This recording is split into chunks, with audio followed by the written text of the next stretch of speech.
Hi friends, நம்ம என்ன பார்க்க போகிறோன்னா சோப்பு எப்படி செய்கிறது தான் பார்க்க போகிறோம். இந்த சோப்பு வாங்க வீடியோக்குள்ளே போகலாம்.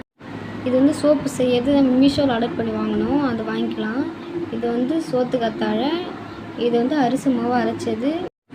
இது உருளைக்கிழங்கு குட்டி குட்டியாக கட் பண்ணி மிக்சியில் அரைச்சி வடிகட்டி எடுத்துக்கலாம். இது கூட நம்ம வடிகட்டி வச்சு அரிசி மாவு சேர்த்துக்கலாம். அதுக்கப்புறம் நம்ம சோத்து கத்தாழை மிக்சியில் அரைச்சி வடிகட்டினதையும் சேர்த்துக்கலாம். ஸ்டவ் ஆன் பண்ணி வானலில் தண்ணி வச்சு ஹீட் பண்ணிவிட்டு அந்த சோப்பாயில் வச்சு நல்லா உருக்கிக்கலாம்.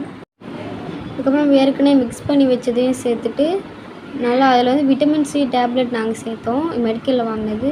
அதை வச்சுட்டு நல்லா ஆற வச்சுட்டு நம்ம மோல்டில் ஊற்றி எடுத்துக்கலாம். ஒரு நாள் ஃபுல்லாக காய வச்சு நம்மளுடைய சோப் ரெடி ஆகிடுங்க.